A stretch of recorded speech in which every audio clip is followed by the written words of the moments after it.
जा रहे हैं अपने घर की ओर। जाकू टेम्पल जो शिमला का सबसे प्रसिद्ध जाकू पीक पे ही जाकू टेम्पल बनाया गया है और यहाँ से पूरे शिमला शहर को देखा जा सकता है।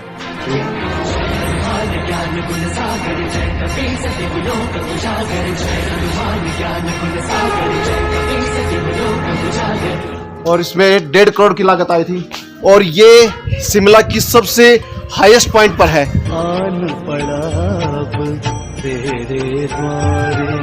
तो मंदिर परिसर में घूमकर काफी सुकून मिला। रास्ते में देखो बर्फ गिरी हुई है, हाईवे बनाया हुआ है बहुत बढ़िया। और अजय भाई अपने घर से गाजर का हलवा बनवा कर लाया था क्योंकि हवा में ठंडक है बहुत ज्यादा। तो किन्नू है ये पंजाब के है या हिमाचल के हैं? नेशनल हाईवे नंबर 5 पर हिमाचल प्रदेश का पहला डिस्ट्रिक्ट है। नेशनल हाईवे नंबर 44 उसको भारत का उत्तर दक्षिण गलियारा भी कहते हैं। ये टोल प्लाजा अभी गाड़ियों के लिए फ्री किया हुआ है। ये फास्टैग की कीमत हुई 150 रुपए और चारों टोल एग्जेम्प्ट है टोल कलेक्शन के लिए। जियो इंडिया।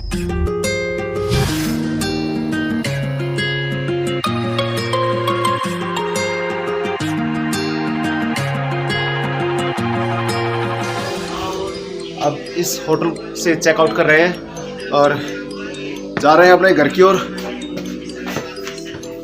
सामान भी सारा माउंट कर दिया गाड़ी पर, बाइक पर। अपनी आईडी ले लेते हैं यहाँ से। आपकी वो कर दी ऑनलाइन कर दी मैंने।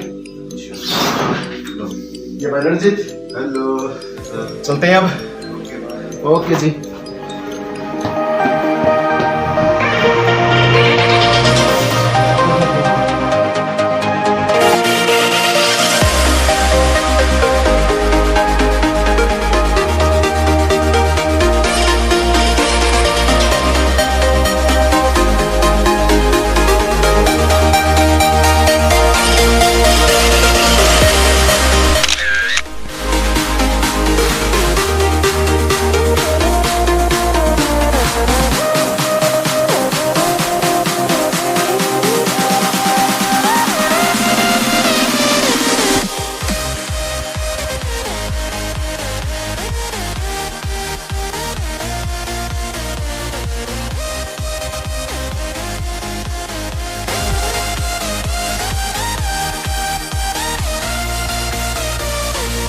हेलो जी, फंस गए हैं जाकू टेम्पल जो शिमला का सबसे प्रसिद्ध और सबसे अधिक ऊंचाई पर स्थापित है हनुमान जी का ये मंदिर।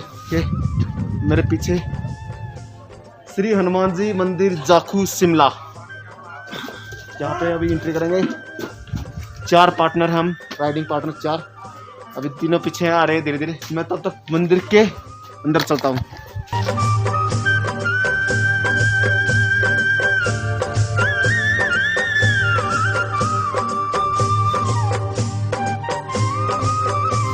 एक तरफ स्टेयर्स है, एक तरफ रैंप है। जो रैंप से चलना चाहता है वो रैंप से चल सकता है, या किसी के पास लगेज है और उस पर रोल लगे हुए हैं वो रैंप से जाए। सीढ़ियाँ भी ज़्यादा खड़ी नहीं है।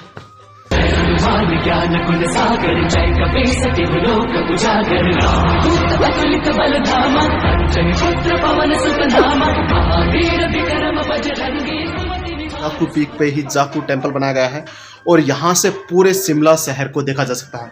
देखिए पीछे शिमला सिटी, शिमला शहर, शिमला राजधानी जो हिमाचल प्रदेश की राजधानी है यहाँ से पूरी दिखाई देती है। अब पीक पे आ गए हम और ये त्रेता युग का बना हुआ मंदिर है, लेकिन जो ये प्रतिमा है हनुमान जी की प्रतिमा ये 2010 में बनाई गई थी जिसमें 1.5 करोड़ की लागत आई थी। अब चलते हैं ऊपर मंदिर के बिल्कुल अंदर और वहाँ फिर रूबरू होंगे आपसे।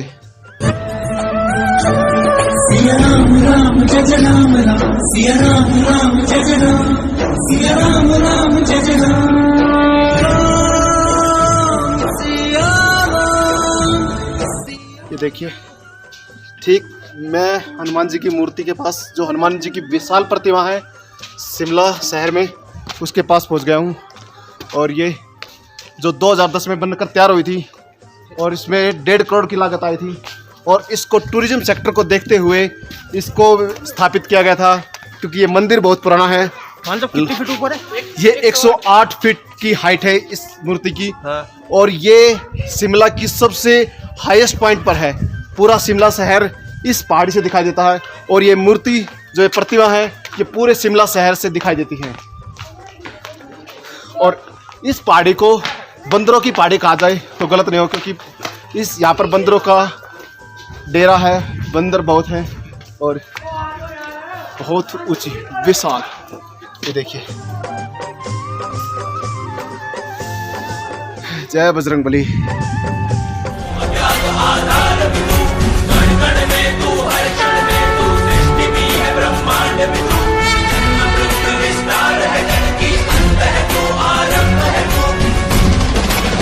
एक बार मंदिर के अंदर भी दर्शन कर आते हैं।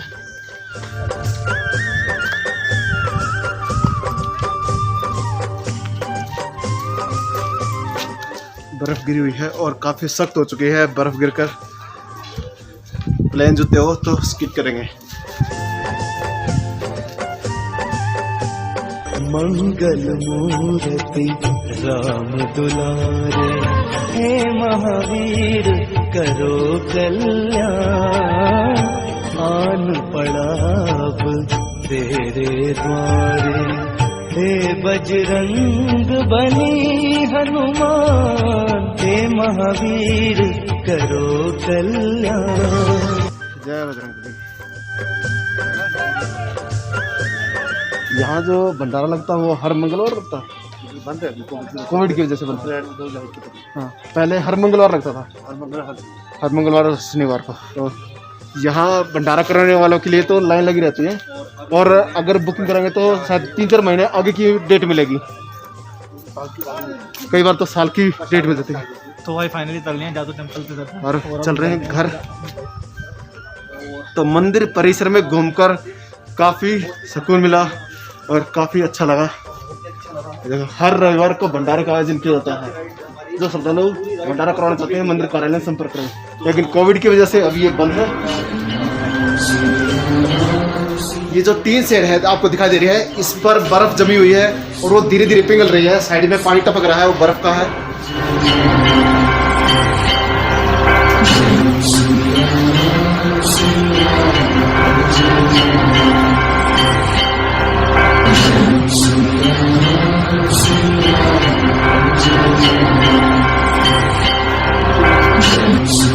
गाड़ी की पार्किंग बढ़ रही है, गाड़ियाँ बढ़ रही है इस पार्किंग में।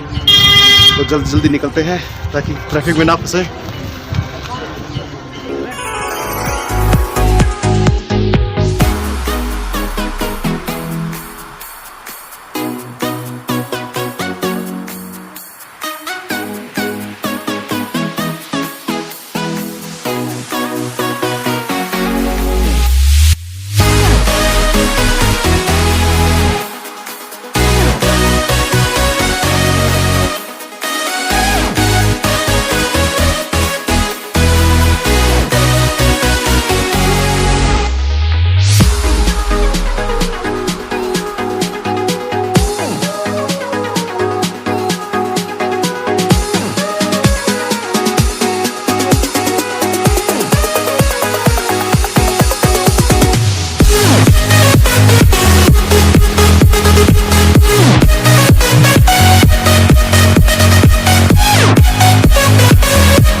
सोलन से आगे निकल चुके हैं और अभी पहुंचने वाले हैं परवाणु, फिर कालका, उसके बाद चंडीगढ़ और चंडीगढ़ से फिर अम्बाड़ा, करनाल, पानीपत होते हुए दिल्ली पहुंच जाएंगे।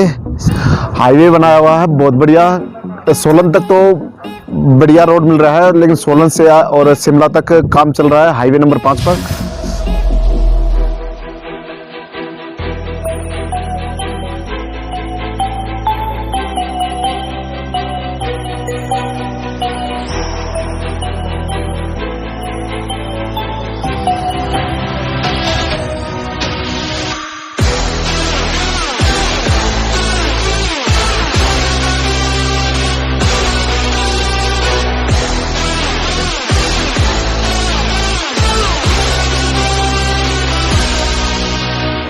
यहाँ पर चाय, बिस्किट और अजय भाई अपने घर से गाजर का हलवा बनवा कर लाया था, उसका हमने लुत्फ उठाया है। और रास्ते में से हमने थोड़ी सी मूंगफली भी ले ली। हमारे साथी आएंगे तो उसके बाद फिर हम थोड़ी सी मूंगफली भी खाएंगे ताकि शरीर के अंदर गर्मी भी बनी रहे, और क्योंकि हवा में ठंडक है बहुत ज़्यादा और धूप निकली हुई है, इसीलिए धूप को देखते हुए लगता है कि ठंड नहीं है, लेकिन हवा की वजह से ठंड महसूस हो रही है। ये देखो सोलन के किन्नू, ये सोलन के ही है। माटी आ गया हैं? माटी सोलन के पास है। हाँ, नहीं ये जो किन्नू है ये पंजाब के है या हिमाचल के हैं? ये नीचे चंडीगढ़ से आता है। चंडीगढ़ से, यानी कि पंजाब का माल है यो, क्योंकि इन दिनों में पंजाब में बहुत ज़्यादा किन्नू की प्रोडक्शन हो रही है और हमें जीटी रोड पर भी बहुत सारे किन्नू मिलेंगे। और क्या रेट कर रखे है भाई साहब आपने? 40 रुपये किलो, 50। 40 रुपये किलो, 50 रुपये किलो। दिल्ली में जबकि ये हमें 20-25 रुपये किलो में मिल रहा है, तो यहाँ थोड़ा सा ट्रांसपोर्टेशन कॉस्ट बढ़ रहा होगा इसलिए, क्योंकि पहाड़ी इलाका है।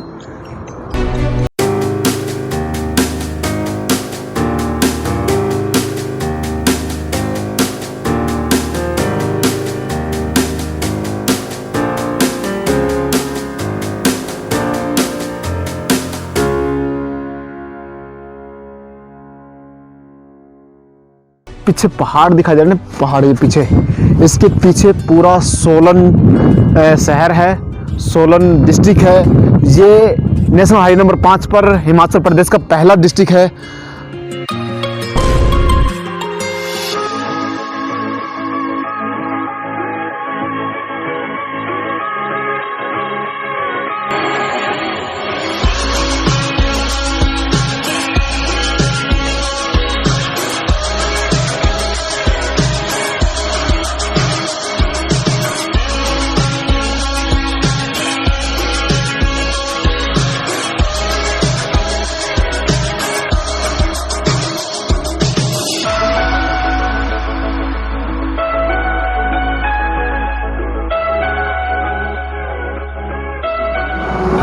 दोस्तों हम पहुंच चुके हैं डप्पर एक टोल प्लाजा है और ये पंजाब स्टेट में आता है।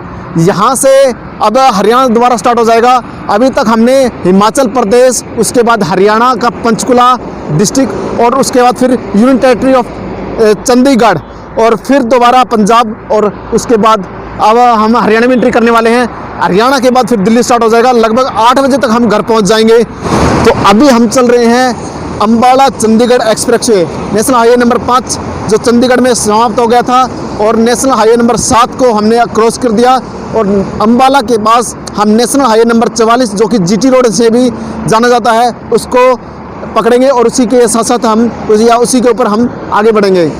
नेशनल हाईवे नंबर 44 जो भारत का सबसे लंबा राष्ट्रीय राजमार्ग है और वो जम्मू कश्मीर के श्रीनगर से शुरू होकर कन्याकुमारी तक जाता है। उसको भारत का नॉर्थ साउथ कॉरिडोर या उत्तर दक्षिण गलियारा भी कहते हैं और यह भारत का सबसे लंबा राष्ट्रीय राजमार्ग है।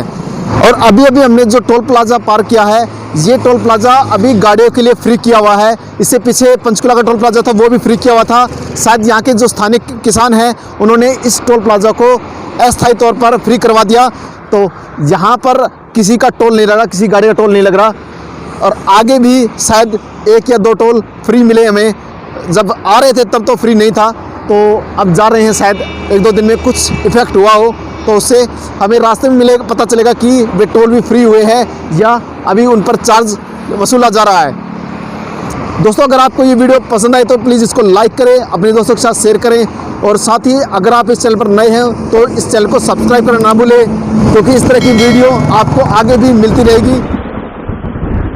ये देखिए कोई भी गाड़ी टोल दे के नहीं आ रही, कोई भी गाड़ी किसी बैरियर से क्रॉस होकर नहीं आ रही, सभी गाड़ियों के लिए खुला दरबार, सब गाड़ियां आराम से आ रही है, ना अप और ना डाउन, किसी भी पोजीशन में गाड़ी को टोल चुकाने की ज़रूरत नहीं पड़ रही, सब फ्री स्मूथली आराम से अप डाउन कर रही है।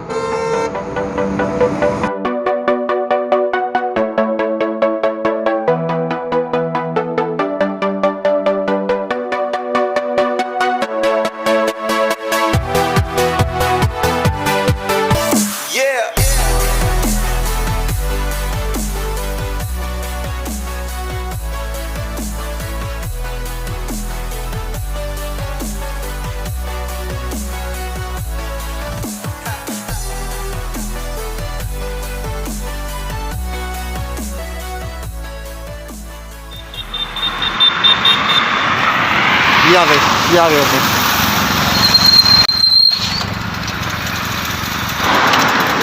अब हो गए हम चारों बंदे इकट्ठे हो गए, सोनू और अरुण और अजय।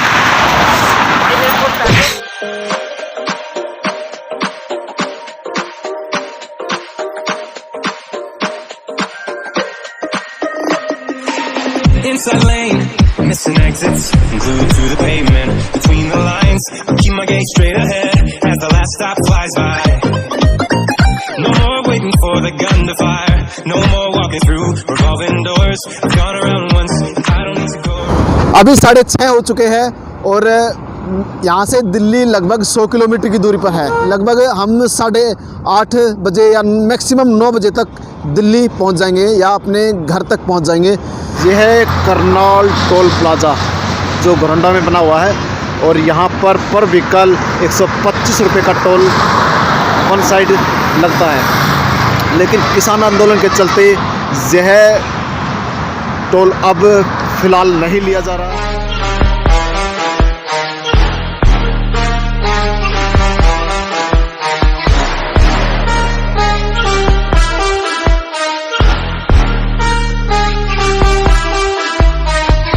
मैं पहुंच गया हूं पानीपत टोल प्लाज़ा। तो अभी तक हिमाचल प्रदेश से पानीपत तक टोटल 4 टोल मिले मुझे को और चारों टोल एग्जेम्प्ट है टोल कलेक्शन के लिए। ये 25 तारीख के बाद फ्री कर दिए गए थे किसान आंदोलन के चलते। तो जब तक इसका फैसला नहीं हो जाता किसानों की मांग का, तब तक ये आंदोलन के कारण ये टोल फ्री रहेंगे। ये बता रहे हैं यहाँ के जो लोग हैं टोल पर जो बैठे हैं। तीनों साथी पीछे हैं, अभी पहुँचने वाले हैं, जब आएंगे फिर चलेंगे आगे।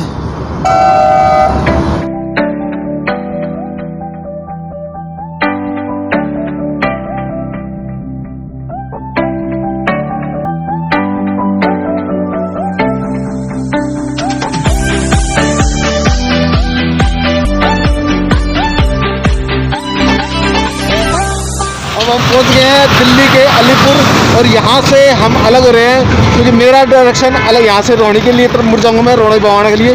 और ये भाई ये जाएगा गाजियाबाद अजय, और हमारे दूसरे भाई ये जाएंगे लाजपत नगर, और वो तीसरे वे जाएंगे ईस्ट दिल्ली। ईस्ट मैं नॉर्थ से, ये गाजियाबाद से और ये साउथ दिल्ली से, अलग अलग डायरेक्शन से। और हम यहाँ से अब अलग अलग हो रहे हैं और ब्लॉग को करते हैं एंड।